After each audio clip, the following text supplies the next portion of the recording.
Hello, and welcome to the 8th episode of the Egyptophile podcast. In this episode, we will be discussing a man whose death would bring about the start of the Ptolemaic dynasty, Alexander the Great. What does he have to do with Egypt? And how did he impact Egyptian culture? To answer these questions, we must first look into his past. Alexander III of Macedon was born on either July 20th or July 21st BCE to Philip II and Olympias. Alexander's birth is surrounded by legend. According to Plutarch, on the eve of the consummation of Olympias's marriage to Philip, she dreamt that her womb was struck by a thunderbolt. Philip also dreamt that his wife's womb had been secured with a lion engraved seal. Plutarch has a few interpretations of these dreams, one being that Alexander's true father was the god Zeus. On the day Alexander was born, it is said that the temple of Artemis in Ephesus burnt down. This led Hegesas of Magnesia to state that the temple burnt down because Artemis was attending the birth of Alexander. As Philip's heir apparent, Alexander was tutored by Aristotle until 16, when he would then be left in charge as regent while his father waged war against the Thracians. When Philip returned, Alexander was sent to subdue revolts in southern Thrace. This would begin Alexander's lifelong military career. Alexander would take the throne of Macedon at age 20 when his father was assassinated by a rumored lover. Alexander's reign began with potential rivals being eliminated.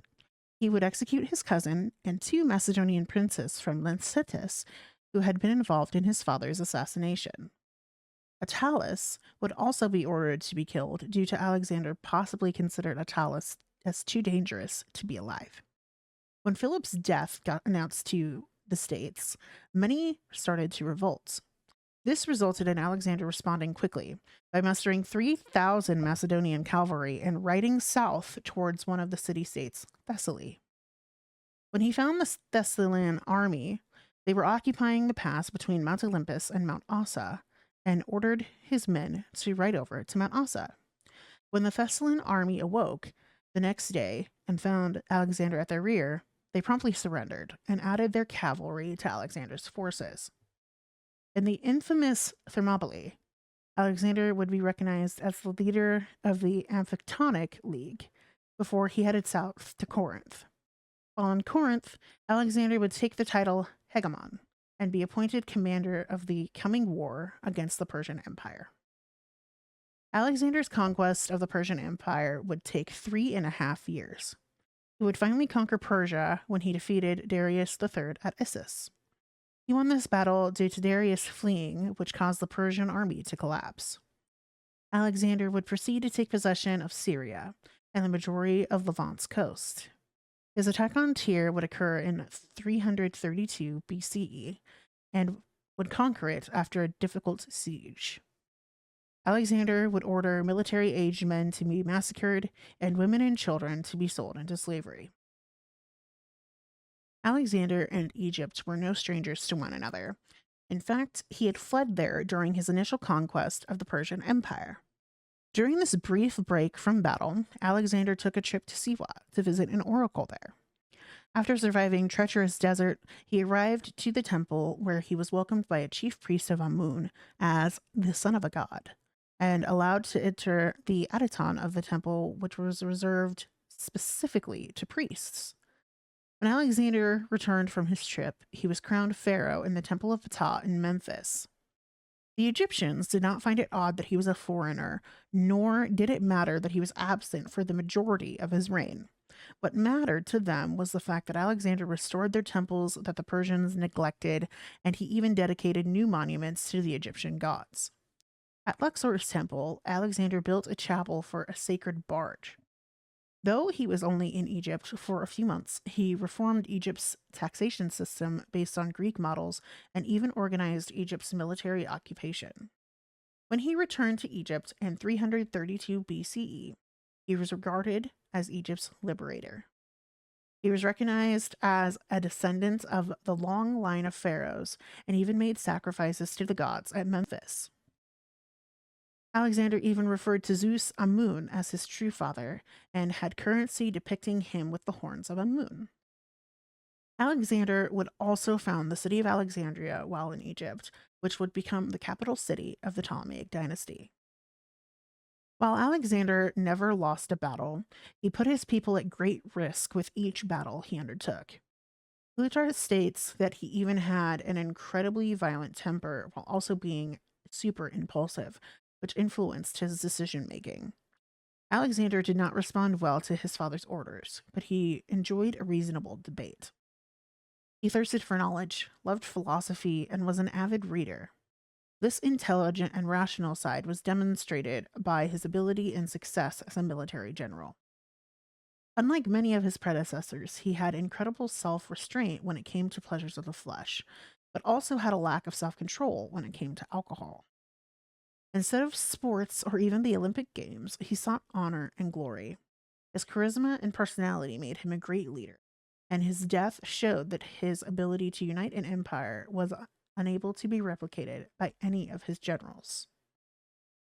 Alexander's death at age 32 in June of 323 BCE would cause a great divide. His death was so sudden that when the news reached Greece, it was not believed. He left the kingdom with no obvious or legitimate heir, which led his companions to ask him who he bequeathed his kingdom to. However, due to him being speechless, this question was left unanswered. Alexander's infantry, under Meleager's command, supported Alexander's half brother Philip Aridas and would reconcile with Craterus, Antipater, Leonatus, and Perdiccas after the birth of Alexander's son, Alexander IV. Rivalry and dissension greatly affected the Macedonians, and each of Alexander's generals bid for power. When Perdiccas was assassinated, the unity of Macedonia collapsed, and a 40 years war between Alexander's successors ensued. As a result of this war, Alexander IV and Philip III were murdered. The empire Alexander left behind was divided into three power blocks: Ptolemaic Egypt, Seleucid Syria and East, and Antigone Macedonia. Alexander's last wishes would not be carried out, instead being voted on to not have them carried out. Foul play is often suggested when discussing Alexander's cause of death, with the common suggestion being poisoning. Natural causes has been suggested, with causes being malaria and typhoid fever. A 1998 New England Journal of Medicine article attributes his death to typhoid fever complicated by bowel perforation and ascending paralysis, while other analyses suggest even acute pancreatitis, West Nile, Guillain-Barré syndrome, and even meningitis. Regardless of his cause of death, he would be laid in a gold anthropoid sarcophagus filled with honey, which was then placed in a gold casket. A seer named Aristander foretold that his body would rest in a land that would be happy and unvanquishable forever. His successors, however, may have seen the possession of his body as a symbol of legitimacy, since being able to bury the prior king was a royal prerogative. Alexander's body would be seized by the general Ptolemy, who placed it in Egypt in Memphis. Ptolemy's successor, Ptolemy II Philadelphus, would transfer Alexander's sarcophagus to Alexandria, where it remained until late antiquity. Ptolemy IX Lathros would have Alexander's sarcophagus replaced with a glass one in order to convert the original to coinage. Alexander's tomb would be visited by Pompey, Julius Caesar, and Augustus. It is rumored that Augustus even knocked Alexander's nose off. Caligula is even rumored to have taken Alexander's breastplate to use as his own. And in AD 200, Septimus Severus would close Alexander's tomb to the public. However, after the reign of Caracalla, the fate of Alexander's tomb is hazy. Alexander's legacy is surrounded with controversy, most of which is due to his sexuality. A Roman-era writer, Athenaeus, states that Alexander was excessively keen on boys, and even kissed a eunuch named Bagoas in public. However, the story of him kissing Bagoas seems to have been fabricated to try and defame Alexander. Regardless of this, none of Alexander's contemporaries are known to have specifically described Alexander's relationship with his beloved friend Hephaestion sexual. Alexander and Hephaestion's relationship has often been compared to Achilles and Patroclus, who have also been interpreted as a couple. A writer named Elian states that when Alexander visited Troy and the tomb of Achilles, that Hephaestion visited the tomb of Patroclus, but hints that the latter hinted that he was beloved of Alexander in the way that Patroclus was of Achilles. However, there are some historians that believe that Alexander and Hephaestion had a sexual relationship from youth, and it continued into their adulthood, which was against the social norms of some Greek cities, such as Athens. Macedonia, or at least the Macedonian court, seems to have been a bit more tolerant of homosexuality between adults.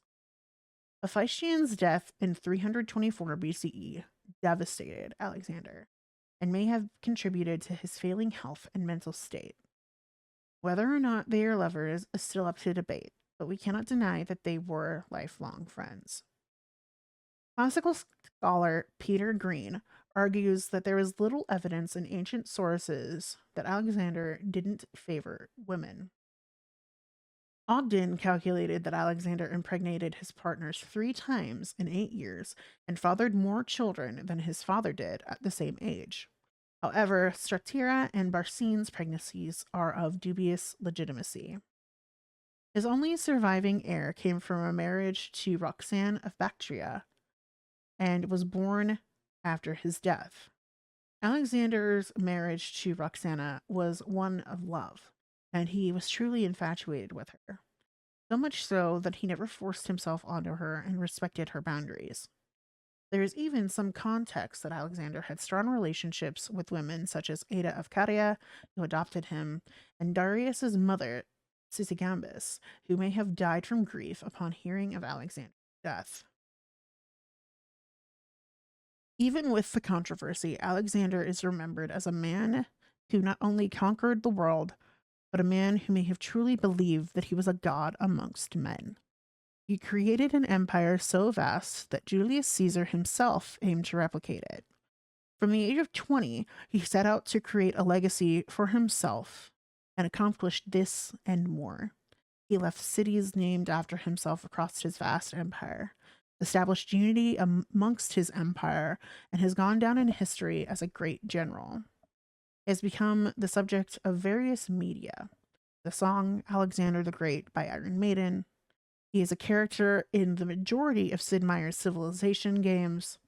His tomb can be visited in Assassin's Creed Origins. He was portrayed by Richard Burton and Colin Farrell in movies of his name, and the subject of a Netflix miniseries, Alexander, the Making of a God. Alexander the Great is truly someone who has gone down in history and really did achieve his goal of getting honor and glory. Until next time, where we will be discussing a dynasty so infamous that is often remembered with being filled with murder, incest, and ending in one of the most famous queens in Egyptian history, remember that you are loved, and like Alexander, you decide your own legacy.